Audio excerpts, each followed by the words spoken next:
Hello everyone, स्वागत है आप सभी का हमारे यूट्यूब चैनल फिजिक्स स्केल पर।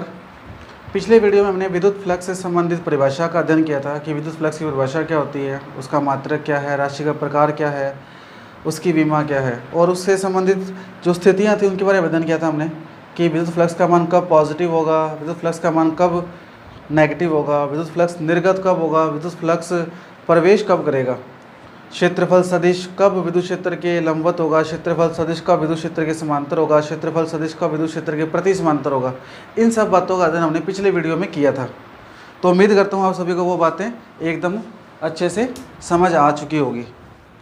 आज हम उस विद्युत फ्लक्स से संबंधित ही जो कुछ न्यूमेरिकल्स हैं उसके बारे में चर्चा करने वाले हैं। हमारा जो पहला क्वेश्चन है वो ये है, एक समान विद्युत क्षेत्र जिसकी वैल्यू 200 आई कैप प्लस 300 जे कैप वोल्ट प्रति मीटर है। देखिए, मैं आपको एक बात यहाँ कंफर्म कर देता हूँ। विद्युत क्षेत्र के जो मात्रक हैं हमने पढ़ा है न्यूटन प्रति कूलाम, और जो विद्युत फ्लक्स का मात्रक है वो हमने पढ़ा है न्यूटन प्रति कूलाम इंटू मीटर स्क्वायर। ये दो मात्रक हमने पढ़ लिए हैं। विद्युत क्षेत्र का एक मात्रक और होता है वोल्ट प्रति मीटर, और इसी प्रकार से विद्युत फ्लक्स का भी एक मात्रक होता है वोल्ट इंटू मीटर। अब ये जो दोनों मात्रक हैं, विद्युत क्षेत्र का ये सेकंड मात्रक और विद्युत फ्लक्स का ये सेकंड मात्रक, ये दोनों मात्रक हम थर्ड लेसन जब विद्युत विभव और विद्युत विभवांतर का लेसन अध्ययन करेंगे उस समय हमको ये ज्ञात होगा कि इन दोनों राशियों के ये दूसरे मात्रक किस प्रकार से प्राप्त हुए। तो एक बार मैं आपको बात बताता हूँ कि वोल्ट प्रति मीटर जो है विद्युत क्षेत्र का दूसरा मात्रक है न्यूटन प्रति कूलाम के अलावा, और इसी प्रकार विद्युत फ्लक्स का दूसरा मात्रक वोल्ट इंटू मीटर है न्यूटन प्रति कूलाम इंटू मीटर स्क्वायर के अलावा। लेकिन ये मात्रक किस प्रकार से प्राप्त हुए हम ये चर्चा करेंगे नेक्स्ट लेसन में। तो आपके पास एक विद्युत क्षेत्र है 200 आई कैप प्लस 300 जे कैप वोल्ट प्रति मीटर, और साथ ही आपके पास एक क्षेत्रफल सदिश दिया हुआ है, क्षेत्रफल सदिश, और उसकी वैल्यू है 5 इंटू 10⁻³ जे कैप मीटर स्क्वायर। तो इस एक समान विद्युत क्षेत्र में स्थित इस क्षेत्रफल सदिश से पारित का मतलब है आर पार, पारित विद्युत फ्लक्स की गणना कीजिए। तो विद्युत फ्लक्स फाई ई बराबर होता है E vector dot S vector. E vector की वैल्यू है 200 आई कैप प्लस 300 जे कैप डॉट क्षेत्रफल सदिश एस वेक्टर की वैल्यू है 5 इंटू 10⁻³ जे कैप। डॉट प्रोडक्ट जब हम करते हैं तो हमने ये पढ़ा हुआ है I dot I cap, J dot J cap और के डॉट के कैप, इन सब की वैल्यू तो एक एक होती है। इसके अलावा I dot J cap, J dot I cap, J dot के कैप, के dot I cap, I dot के कैप, के डॉट आई कैप, मतलब डिफरेंट एकांक सदिशों का अदिश गुणनफल 0 होता है। ये हमने 11वीं क्लास में स्टडी किया हुआ है। तो जब हम 200 आई कैप का 5 इंटू 10⁻³ जे कैप से डॉट प्रोडक्ट करेंगे तो आई कैप डॉट जे कैप जब करेंगे तो इसकी वैल्यू कितनी हो जाएगी, 0। तो 200 आई कैप का इससे मल्टीप्लाई करने पे आंसर 0 आएगा। तो डायरेक्ट हम इसका मल्टीप्लाई करते हैं इससे, तो 300 into 5 into 10⁻³ J dot J, और जे डॉट जे की वैल्यू होती है 1, और ये हमारा आंसर बनेगा 1500 इंटू 10⁻³ तो कुल मिला के फ्लक्स की जो वैल्यू आएगी वो आएगी 1.5 वोल्ट इंटू मीटर या न्यूटन प्रति कूलाम इंटू मीटर स्क्वायर। तो ये आपके पास पहला न्यूमेरिकल था। एक समान विद्युत क्षेत्र 200 आई कैप प्लस 300 जे कैप में एक क्षेत्रफल सदिश 5 इंटू 10⁻³ जे कैप मीटर स्क्वायर स्थित है। तो उस क्षेत्रफल सदिश से पारित आर पार निकलने वाला विद्युत फ्लक्स ज्ञात कीजिए। वो इस प्रकार से हमें प्राप्त हो गया। दूसरा जो क्वेश्चन है आपके पास वो क्या है, देखिए।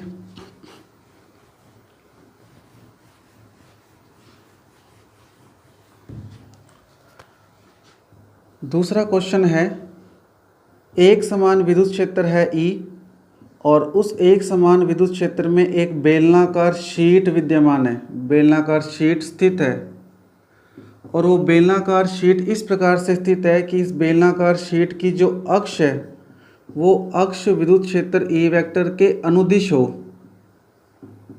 विद्युत क्षेत्र E वेक्टर के क्या हो? अनुदिश। अनुदिश का मतलब बेलनाकार शीट की जो अक्ष है वो विद्युत क्षेत्र की दिशा में हो। तो वो कह रहा है कि इस बेलनाकार शीट से निकलने वाला विद्युत फ्लक्स शून्य होगा, इसे सिद्ध कीजिए। क्वेश्चन की वर्डिंग में दोबारा से रिपीट कर रहा हूँ। एक समान विद्युत क्षेत्र E में एक बेलनाकार शीट स्थित है। यदि इस बेलनाकार शीट की अक्ष विद्युत क्षेत्र के अनुदिश है तो इस बेलनाकार शीट से निकलने वाला या पारित विद्युत फ्लक्स शून्य होगा, ये सिद्ध कीजिए।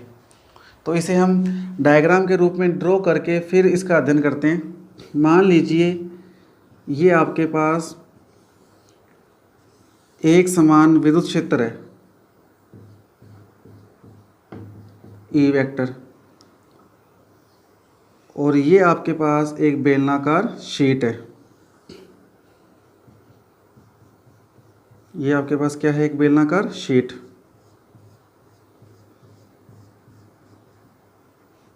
अब इस बेलनाकार शीट, जैसे कि ये मार्कर आपके सामने बेलनाकार आकृति का है, तो इसके 3 पृष्ठ हैं। एक पृष्ठ ये जो आपके सामने है, एक पृष्ठ ये ब्लैक रंग का, 2 अनुप्रस्थ काट क्षेत्रफल हैं इसके, और एक इसका ये वक्र पृष्ठ जो इसके चारों ओर है ये। तो इसके कुल 3 पार्ट हैं। जैसे ये S1 पृष्ठ मान लें हम, इसे हम S2 पृष्ठ मान लें, और ये तीसरा इसका S3, इसे हम वक्र पृष्ठ कह सकते हैं। तो कुल मिला के इसके पास 3 पृष्ठ हैं। अब विद्युत क्षेत्र की दिशा तो निश्चित है, लेकिन क्षेत्रफल सदिश की दिशा निश्चित नहीं है। क्षेत्रफल सदिश की दिशा क्षेत्रफल के तो लंबवत होती है, लेकिन तीनों क्षेत्रफलों के लिए क्षेत्रफल सदिश की दिशा अलग अलग होगी। फॉर एग्जांपल, यहाँ इसकी दिशा आपके सामने की ओर होगी, यहाँ इसकी दिशा इस साइड में होगी, और इसकी दिशा ऊपर की ओर। कैसे निकालते हैं? क्षेत्रफल सदिश की दिशा निकालने के लिए ये बात ध्यान रखनी होती है कि जब क्षेत्रफल सदिश की दिशा निकालनी हो तो आप उस साइड में खड़े हो जाएं, और आपके फेस की ओर, आपकी आंखों की ओर जो दिशा होगी वो होगी क्षेत्रफल सदिश की दिशा। फॉर एग्जांपल, ये S1 पृष्ठ है, ये S2 पृष्ठ है, और ये S3 पृष्ठ है। तो S1 जो पृष्ठ है उसके लिए, फॉर एग्जांपल मैं ऐसे खड़ा हूँ, ये S1 पृष्ठ है, तो इसको मैं देखूंगा तो इसकी दिशा मेरी आंखों की ओर यूँ होगी, मेरी आंखों की ओर, मेरी फेस की ओर। इसका मतलब यहाँ ये क्षेत्रफल सदिश S1 की दिशा है, तो यहाँ E वेक्टर और S1 वेक्टर दोनों एक दूसरे के समांतर है, तो θ1 कितना हुआ? 0 डिग्री। अब देखिए ये S2 पृष्ठ है, इसको मैं यहाँ देखूंगा तो इसकी दिशा मेरी ओर यूँ होगी। इसका मतलब S2 पृष्ठ का क्षेत्रफल सदिश इस दिशा में होगा। अब क्षेत्रफल सदिश इस दिशा में है और विद्युत क्षेत्र इस दिशा में है, इसका मतलब θ2 कितना होगा? 180 डिग्री, क्योंकि ये दोनों एक दूसरे के क्या है? अपोजिट। विद्युत क्षेत्र इस दिशा में और क्षेत्रफल सदिश इस दिशा में। अब बात आती है S3 वक्र पृष्ठ की। यदि आप ऊपर खड़े होते हैं तो आप इसे ऊपर से देखेंगे यूँ, तो इसका क्षेत्रफल सदिश यूँ होगा, और यदि आप इसे नीचे से देखते हैं तो इसका क्षेत्रफल सदिश नीचे की ओर होगा। किसी भी परिस्थिति में चाहे क्षेत्रफल सदिश ऊपर की ओर हो चाहे नीचे की ओर हो, ये विद्युत क्षेत्र के हमेशा लंबवत ही रहेगा। तो फॉर एग्जांपल मैं यहाँ मान लेता हूँ S3 पृष्ठ, और मैं ऊपर की ओर देखता हूँ तो S3 पृष्ठ का क्षेत्रफल सदिश ऊपर की ओर होगा, और ये विद्युत क्षेत्र के क्या रहेगा? लंबवत। तो यहाँ θ3 का मान कितना आएगा? 90 डिग्री। कुल मिलाकर आपके पास 3 पृष्ठों के 3 क्षेत्रफल सदिश प्राप्त हो चुके हैं। अब यदि हमें फ्लक्स प्राप्त करना हो टोटल, तो कुल फ्लक्स क्या होगा? मान लेते हैं कुल फ्लक्स φE है। पहले पृष्ठ का फ्लक्स φ1, दूसरे पृष्ठ का फ्लक्स φ2, और तीसरे पृष्ठ का फ्लक्स φ3 है। फ्लक्स की वैल्यू होती है E vector dot S vector. तो पहले पृष्ठ के लिए S1 वेक्टर, दूसरे पृष्ठ के लिए S2 वेक्टर, और तीसरे पृष्ठ के लिए S3 वेक्टर। डॉट खोलेंगे तो आएगा ES1 cos θ1, ES2 cos θ2, और ES3 cos θ3। ES1 θ1 की वैल्यू है 0 डिग्री,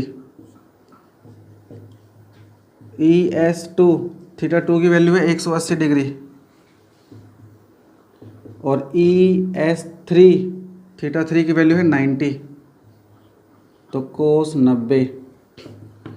ES1 कोस 0 की वैल्यू 1, ES2 कोस 180 की वैल्यू -1, ES3 कोस 90 की वैल्यू 0।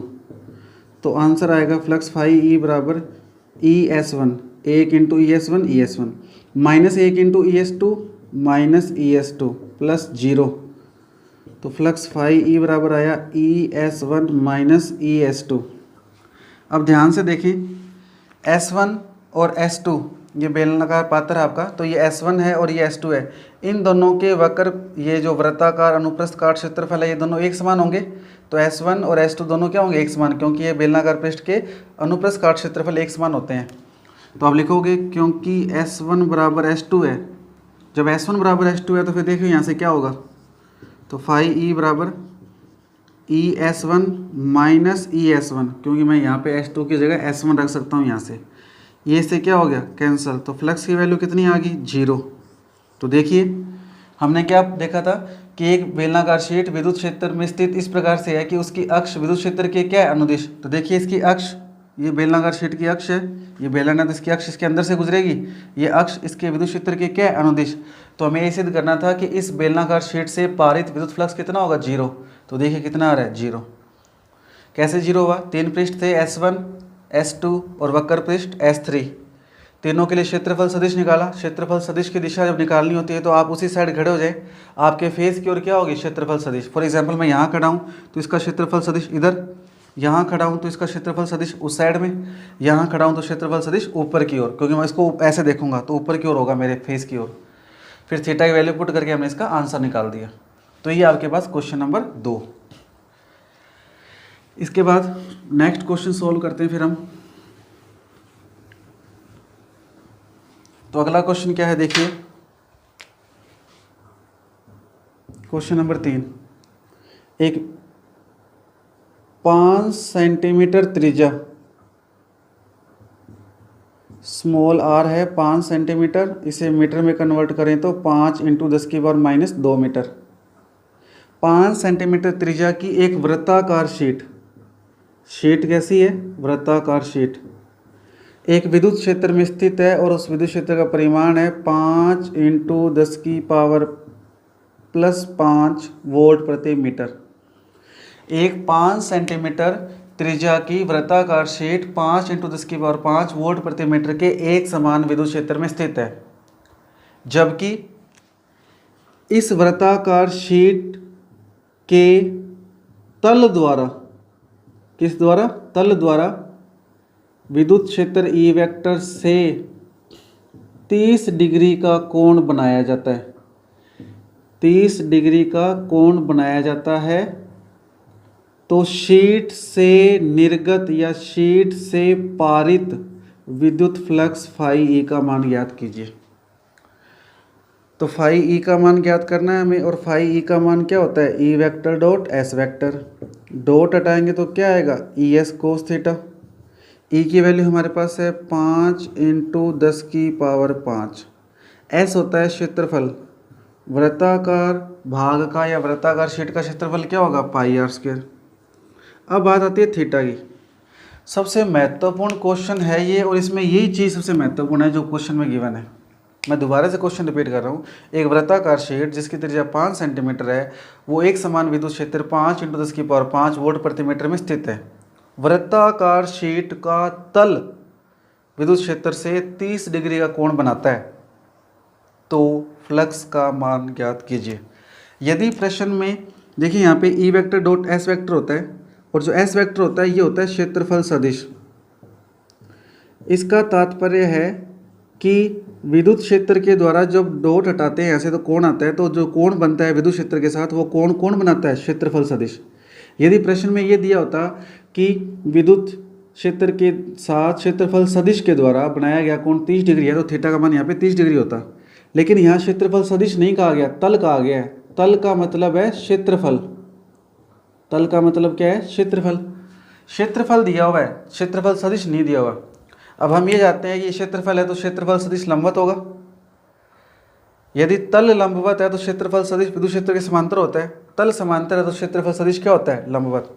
कहने का मतलब क्षेत्रफल सदिश का विद्युत क्षेत्र से हमेशा जो डिफरेंस होता है वो 90 डिग्री का होता है, और क्षेत्रफल का भी विद्युत क्षेत्र से जो एंगल होता है वो 90 डिग्री का होता है। इसका मतलब कभी भी जब एंगल तल का दिया होता है तो क्षेत्रफल सदिश का एंगल निकालने के लिए आप उसे 90 में से माइनस कर दीजिए जो एंगल प्रश्न में गिवन है। फॉर एग्जांपल यहाँ 30 डिग्री दिया हुआ है तो थीटा का मान क्या होगा, 90 माइनस 30 60 डिग्री। दोबारा से रिपीट कर रहा हूँ, यदि प्रश्न में दिया गया कोण का मान, एंगल का मान तल का है तो क्षेत्रफल सदिश का एंगल निकालने के लिए आप उसे 90 में से माइनस कर दीजिए। 90 में से माइनस क्यों कर रहे हैं, क्योंकि क्षेत्रफल से क्षेत्रफल सदिश 90 डिग्री का कोण बनाता है। तल का मान विद्युत क्षेत्र से है 30 डिग्री का, तो क्षेत्रफल सदिश का मान 90 माइनस 30 60 डिग्री होगा।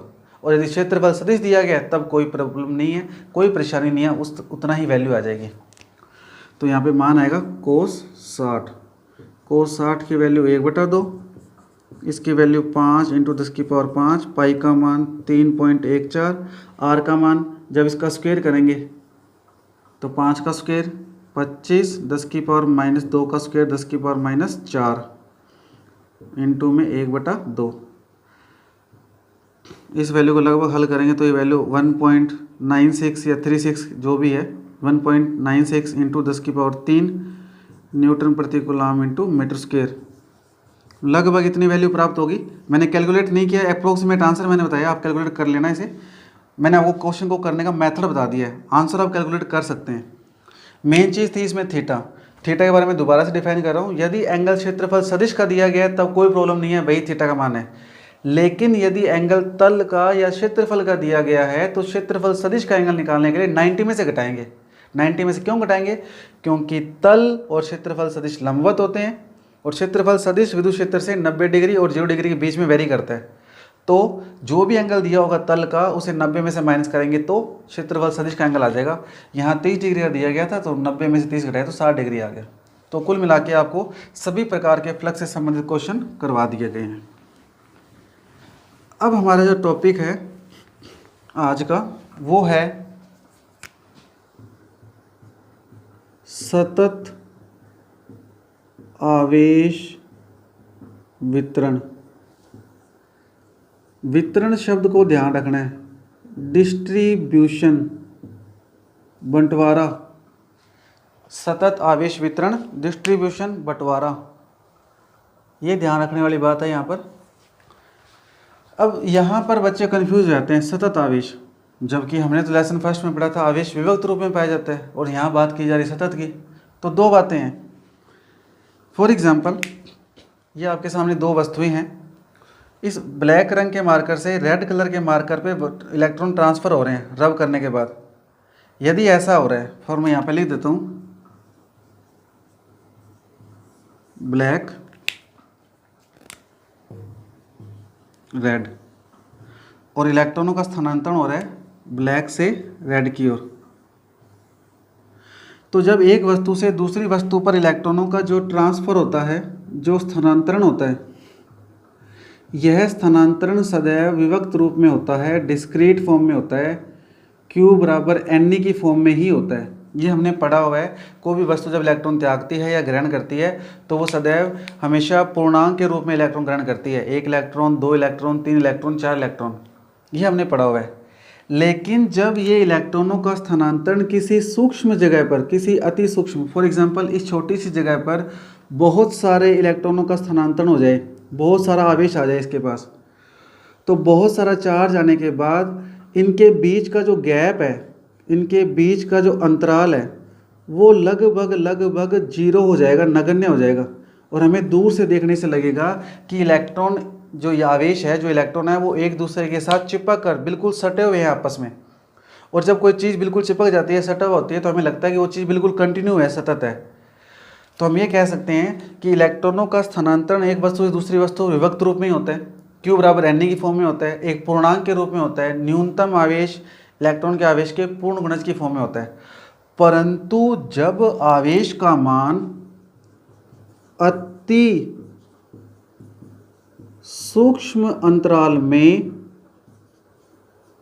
बहुत ज़्यादा हो जाता है, आवेश का मान अति सूक्ष्म अंतराल में बहुत ज़्यादा हो जाता है तो उनके बीच का अंतराल लगभग 0 होने के कारण हमें वो इस तरह से प्रतीत होते हैं कि वो एक दूसरे के साथ सटे हुए हैं, चिपके हुए हैं। तो हम उस स्थिति में आवेश का वितरण सतत मान सकते हैं, लेकिन आवेश का वितरण भी सतत हो नहीं सकता। क्यों? क्योंकि एक वस्तु पर जो चार्ज है वो समान प्रकृति का है और समान प्रकृति का आवेश में प्रतिकर्षण लगता है तो उनके बीच का गैप तो होगा डेफिनेटली, क्योंकि वो प्रतिकर्षित करेंगे तो दूर करेंगे। लेकिन नॉर्मली सामान्यतः जब इलेक्ट्रॉनों का स्थानांतरण किसी एक वस्तु से दूसरी वस्तु पर होता है तो एक बहुत छोटे सूक्ष्म अंतराल में बहुत ज़्यादा आवेश ट्रांसफ़र हो जाता है। उस स्थिति में उनके बीच का गैप इतना कम हो जाता है कि हम ये समझ सकते हैं कि वो बिल्कुल एक दूसरे से चिपके हुए, सटे हुए हैं, और उस स्थिति में आवेश वितरण को सतत माना जा सकता है। माना जा सकता है, आवेश वितरण सतत होता नहीं है, क्योंकि सभी एक समान आवेशों में प्रतिकर्षण बल लगेगा, उनके बीच में कुछ ना कुछ गैप होगा। तो अब ये बात समझ आ गई होगी आपको कि एक वितरण और एक स्थानांतरण दो अलग अलग कंडीशन है। स्थानांतरण विभक्त रूप में होता है आवेश का, Q बराबर NA की फॉर्म में होता है, एक न्यूनतम आवेश के पूर्ण गुणज की फॉर्म में होता है, पूर्णांक के रूप में होता है। वितरण भी सामान्यतः विभक्ति होता है, लेकिन जब एक छोटे से स्थान पर बहुत सारा चार्ज इकट्ठा हो जाता है तो उनके बीच का जो अंतराल है बहुत सूक्ष्म होने के कारण, बहुत कम गैप होने के कारण हम उनका वितरण भी सतत मान सकते हैं। तो कुल मिला के अब यदि हमें ये लिखना पड़े सतत आवेश वितरण क्या है, तो हम लिखेंगे जब एक वस्तु से दूसरी वस्तु पर इलेक्ट्रॉन का स्थानांतरण होता है तो वह विभक्त रूप में होता है, परंतु स्थानांतरण के दौरान एक अति सूक्ष्म स्थान पर जब बहुत ज़्यादा आवेश आ जाता है तो उनके बीच का अंतराल सूक्ष्म होने के कारण उनका वितरण सतत माना जा सकता है। ये है सतत आवेश वितरण। अब ये सतत आवेश वितरण कितने प्रकार का होता है हम उसकी बात करते हैं। तो जो सतत आवेश वितरण है, ये सतत आवेश वितरण होता है 3 प्रकार का। कितने प्रकार का होता है? 3 प्रकार का। कौन कौन सा? पहला तो है रैखिक आवेश वितरण, दूसरा पृष्ठीय आवेश वितरण, तीसरा आयतन आवेश वितरण। इसी को हम कहते हैं रैखिक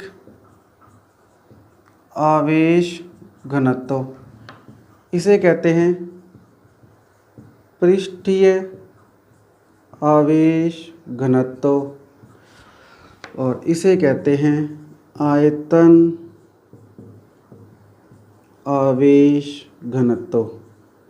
तो आवेश वितरण जो होता है, सतत आवेश वितरण, वो 3 प्रकार का होता है। रैखिक आवेश वितरण या रैखिक आवेश घनत्व, पृष्ठीय आवेश वितरण या पृष्ठीय आवेश घनत्व, आयतन आवेश वितरण या आयतन आवेश घनत्व।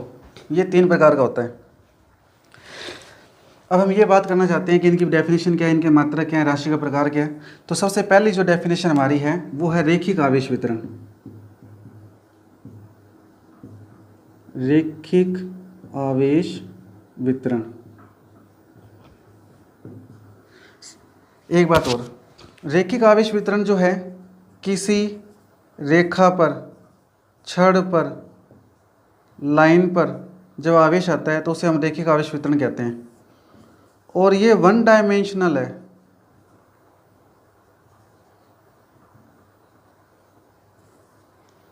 पृष्ठीय आवेश वितरण जो होगा किसी सतह पर होगा, जैसे इस व्हाइट बोर्ड की सतह पर, किसी त्रिभुज की सतह पर, किसी कागज पर, ऐसी किसी चालक की सतह पर।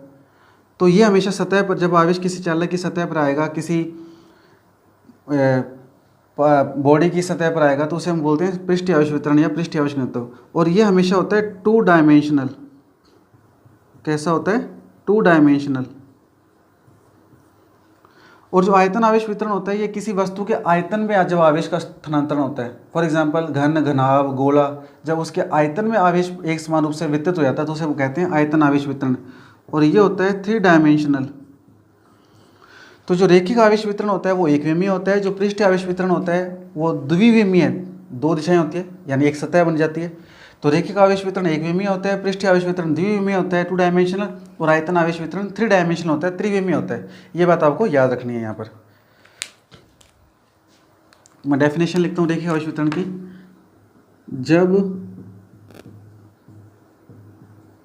आवेश का वितरण किसी रेखा वक्र भी हो सकती है और सीधी भी हो सकती है। जब आवेश का वितरण किसी रेखा वक्र या सीधी पर हो तो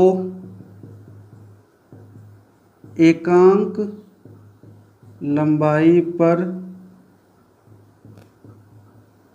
उपस्थित आवेश की मात्रा कॉमा रेखिक आवेश वितरण कहलाता है। जब आवेश का वितरण किसी रेखा पर हो तो एकांक लंबाई पर उपस्थित आवेश की मात्रा रेखिक आवेश वितरण कहलाता है। फॉर एग्जांपल, ये एक वक्रनुमा रेखा ले ली मैंने और इस पर आवेश का मान है और वो आवेश की वैल्यू है +q। तो देखिए आवेश के बीच का जो गैप है वो सूक्ष्म माना है, बहुत कम गैप माना है, तो हम इसका वितरण सतत मान सकते हैं। हम ऐसा भी ले सकते हैं, स्ट्रेट लाइन है जिसकी लंबाई l है और इस l लंबाई पर जो आवेश है वो आवेश कितना है +q। तो रेखा वक्र हो सकती है, टेढ़ी मेढ़ी या सीधी हो सकती है। तो देखिए, क्योंकि l लंबाई पर उपस्थित आवेश की मात्रा कितनी है q, l लंबाई पर कितना आवेश है q है, इसलिए एकांक लंबाई पर उपस्थित आवेश की मात्रा क्या होगा q/l होगा अकॉर्डिंग टू डेफिनेशन। एकांक लंबाई पर उपस्थित आवेश की मात्रा रेखिक आवेश वितरण कहलाता है। q/ में जो l है इसे हम लैम्डा से शो करते हैं। जो रेखिक आवेश वितरण है इसे हम लैम्डा से शो करते हैं। तो लैम्डा बराबर क्या आया q/l। अब यहाँ से मात्रक, विमा और राशि का प्रकार, हमें इन बातों का अध्ययन करना है। तो मात्रक क्या होगा, देखो आवेश का मात्रक क्या होता है कूलाम, लंबाई का मात्रक मीटर, तो कूलाम प्रति मीटर। राशि का प्रकार कैसा है, अदिश है। क्यों? क्योंकि ये इकाई लंबाई पर उपस्थित आवेश की मात्रा है। मात्रा है, क्वांटिटी है, तो क्वांटिटी अदिश होती है। दूसरा, आवेश अदिश, लंबाई अदिश, तो अदिश बटा अदिश, अदिश आएगा। विमा, विमा लिखे तो यहाँ इसमें मास नहीं है, द्रव्यमान नहीं है, तो m0।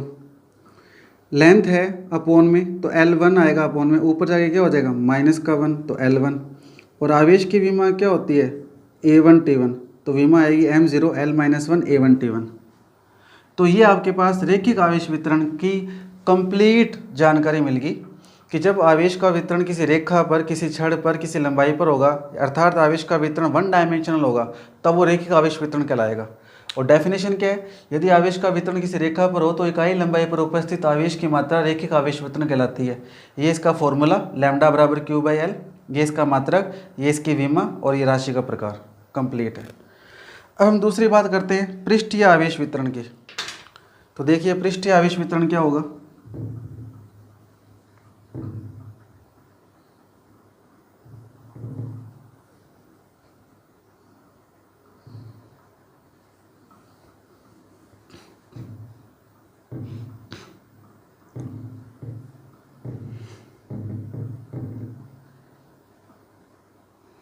देखिए नंबर 2, पृष्ठीय आवेश वितरण। जब आवेश का वितरण किसी पृष्ठ पर हो, जब आवेश का वितरण किसी पृष्ठ पर हो तो एकांक क्षेत्रफल पर, जब आवेश का वितरण किसी पृष्ठ की जगह हम सतह भी ले सकते हैं, जब आवेश का वितरण किसी पृष्ठ ऑब्लिक सतह पर हो तो एकांक क्षेत्रफल पर उपस्थित आवेश की मात्रा कोमा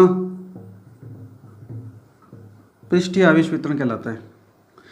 मान लीजिए मैंने एक पृष्ठ ले लिया,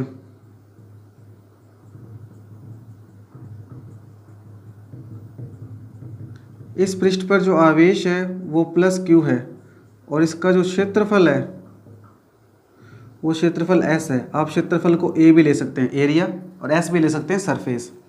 फॉर एग्जांपल ये वाइट बॉडी है तो ये पृष्ठ है, तो पृष्ठ है, इसको आवेश दिया गया है प्लस क्यू, इलेक्ट्रॉन ले सकते हैं, इसे इलेक्ट्रॉन दे सकते हैं, वो इसकी प्रकृति पे डिपेंड है, पॉजिटिव हो सकता है, नेगेटिव हो सकता है।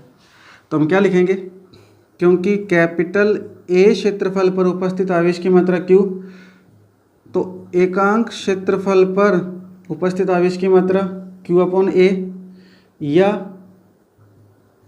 क्यू अपॉन एस, तो क्यू अपॉन एस या क्यू अपॉन ए जो भी है, और इसे डिनोट करते हैं सिग्मा से। पृष्ठीय आवेश वितरण को हम किससे डिनोट करते हैं, सिग्मा, सिग्मा कहते हैं इसे। तो सिग्मा बराबर आ गया क्यू अपॉन एस या क्यू अपॉन ए। मात्रक क्या होगा, कूलाम आवेश का मात्रक और क्षेत्रफल का मात्रक प्रति मीटर स्क्वायर। राशि का प्रकार अदिश ही होगा क्योंकि मात्रा है। दूसरा, आवेश अदिश क्षेत्रफल अदिश, तो अदिश बटा अदिश अदिश। विमा, मास नहीं है तो m0। क्षेत्रफल का मात्रक होता है मीटर स्क्वायर, तो अपॉन में आएगा L2, ऊपर जाके क्या हो जाएगा -2, और आवेश की विमा A1T1। तो इस प्रकार से ये पृष्ठीय आवेश वितरण हो गया। तो जब किसी आवेश का वितरण किसी चालक की सतह पर किसी 2 डायमेंशनल पर होगा तो उसे पृष्ठीय आवेश वितरण या सतह आवेश वितरण कहते हैं, और इसका मात्रक कूलाम प्रति मीटर स्क्वायर, विमा m0 L-2 A1T1 होगा, राशि का प्रकार अदिश होगा, और परिभाषा है एकांक क्षेत्रफल पर उपस्थित आवेश की मात्रा क्या कहलाएगा, पृष्ठीय आवेश वितरण। तीसरा टॉपिक है हमारा आयतन आवेश वितरण।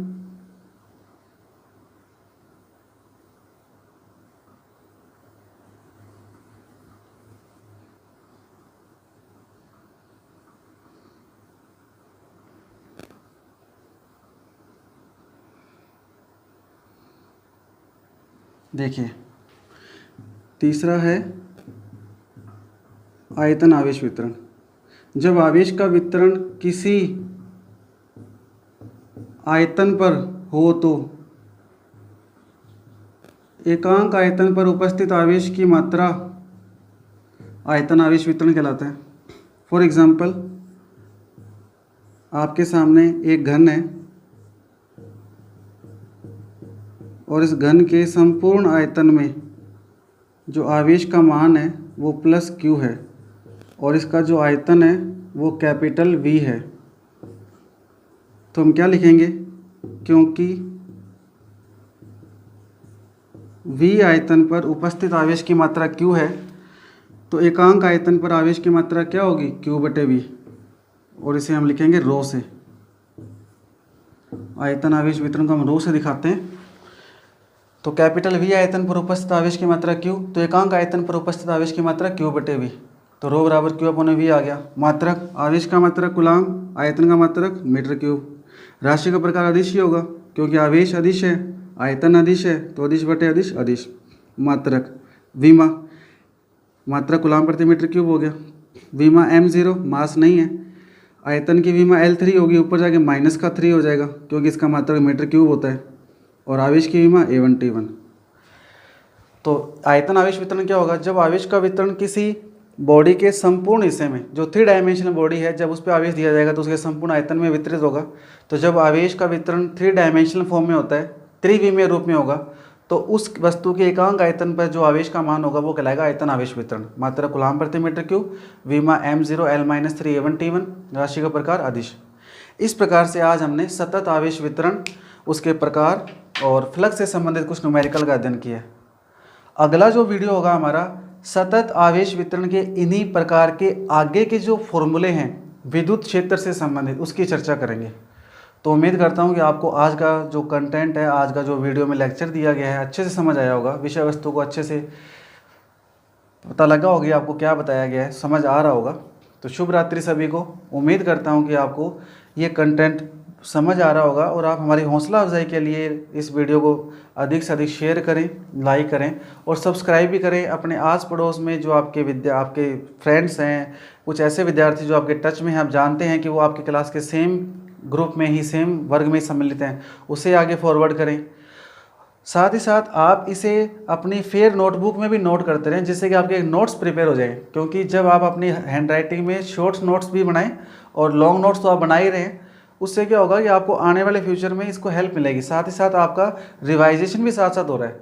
तो उम्मीद करता हूँ कि आपको ये जो काम करवाया जा रहा है आप इसे फेयर नोटबुक में नोट कर रहे होंगे, और आपको शायद लॉकडाउन के दौरान जो ये विषय वस्तु उपलब्ध कराई जा रही है इसका बेनिफिट भी हो रहा होगा, कुछ ना कुछ बेनिफिट तो हो ही रहा होगा कि घर बैठे ही आप लोगों को सामग्री उपलब्ध हो रही है बिना किसी व्यवधान के। तो शुभ रात्रि सभी को, धन्यवाद।